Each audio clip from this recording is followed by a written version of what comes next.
Hey there, it is time for science class, and I'm going to start opening with a would you rather. I usually do these with my younger students, but they're fun for any age. So, um, kind of gross one. Would you rather eat a hair sandwich or an earwax omelet? You have to pick one. You can't say, "Oh, I would not choose either one." You have to choose one. So, would you rather eat a hair sandwich or an earwax omelet? All right. And on that note, let's get into our lesson for today.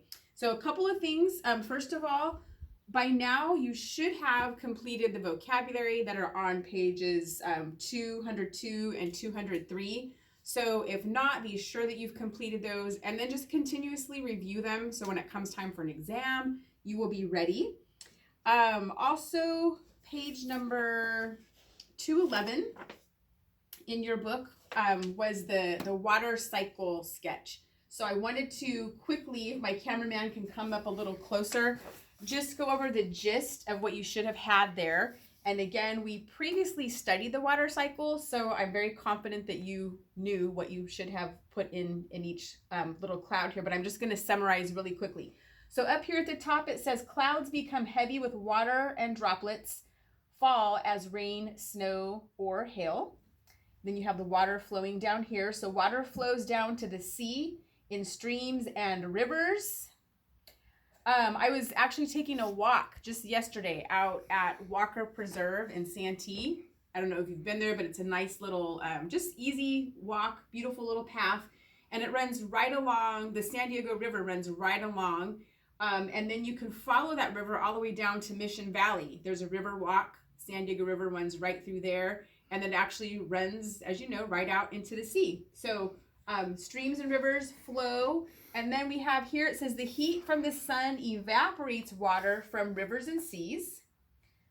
And then water droplets in the air rise and cool, forming clouds. And then the cycle starts all over again. So that's what you should have had on that page. And then there was an experiment, very simple experiment, and hopefully you were able to complete that.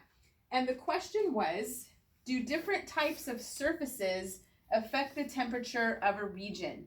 And then you were to have gathered some different materials here. So here we have potting soil. And again, you probably already did this at home, but I'm just going to demonstrate. So your potting soil, and then some sand, and then lastly some water.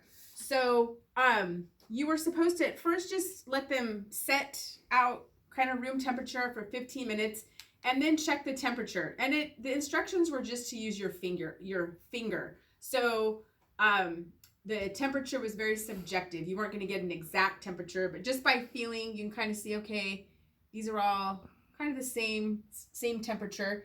If you wanted a really precise temperature, you could use let's say like the little strips that you would dip in an aquarium to check the temperature of a fish tank. You could use that. So after that, then you were to place them under some kind of a light source, whether that was outside in a nice sunny spot or if you had a heat lamp, and then keep them directly under that heat source for about 15 minutes, and then to come back and test the temperature again. So if you did that, you would have noted that the soil was the warmest of the three. It should have been the soil, and then sand, and then the water. And the reason that the soil absorbed, that the soil was hotter, was that it absorbs light. So different darker surfaces, more light is absorbed. And then the sand and the water actually reflected the light. So the soil would have absorbed most of the heat, thus the hotter surface. So yes, different surfaces do absorb light in different ways. And that is one of the factors contributing to the varied climates around our Earth. So again, land surface is one of the contributors, one of the factors. And then also the proximity to the sun and cloud cover kind of all have an effect on the climate of a particular area. So that was just I wanted to reflect over the conclusions from that experiment that you should have and hopefully that you completed. So for today, we will be looking on page number 217 in your book for the sketch. So looks kind of like this. You can go ahead and get that ready. And we're going to be looking at seasonal changes. Why is it that right now in the United States, and we're in the northern hemisphere, it is springtime, and in Brazil, it is fall, and they are quickly moving into winter. So we're going to be looking at why that is. And there are a few things that contribute to that. So think of the Earth. And as we know, the Earth is orbiting around the sun. Okay? And it's also rotating. So it's rotating and revolving at the same time. So due to that fact, different parts of the Earth are receiving the impact of the sun. So that's what this diagram is will teach us. So at the top, you want to go ahead and label this seasonal changes. Seasonal changes. And I will try to remember to take a picture of this at the end of the lesson, and I will email that to you. So here we have our Earth in the different locations. So from January, the very top one, just label that January. From January through March, what's happening is that the sun's rays are concentrated on the southern hemisphere. January through March, the sun's rays are concentrated on the southern hemisphere.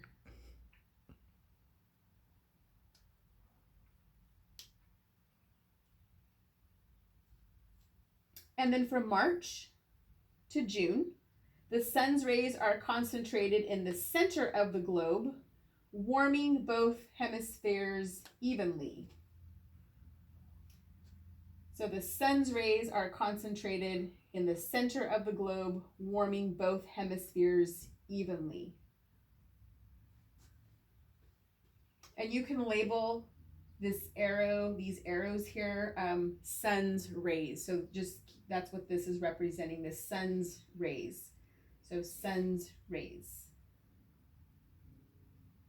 So sun's rays are concentrated in the center of the globe, warming both hemispheres evenly. And that would be from March till June. Now in June, which is when our summer begins, and we're located in the northern hemisphere, the sun's rays are concentrated on the northern hemisphere, thus our summer. And that would begin in June. The sun's rays are concentrated on the northern hemisphere.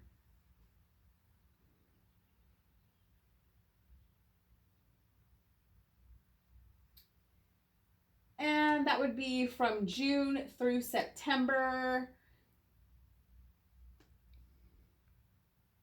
And then the next phase, the sun's rays are concentrated in the center of the globe, warming both hemispheres evenly.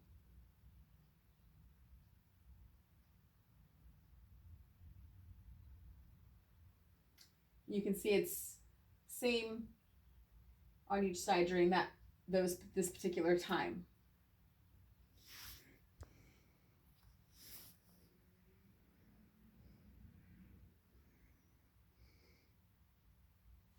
All right, so there you have it. This is what contributes to the seasons that we experience. If you've traveled, I remember once traveling to, I was in Thailand, and it was winter there. So actually their winter, it's not a cold winter, but it was the season of winter there, and then it was the opposite here. So depending on where you are in the world, and again, it's depending on the rotation of the Earth and its revolution as it's orbiting the sun. So this goes back to the climate factors, the proximity to the sun, cloud cover, land surface.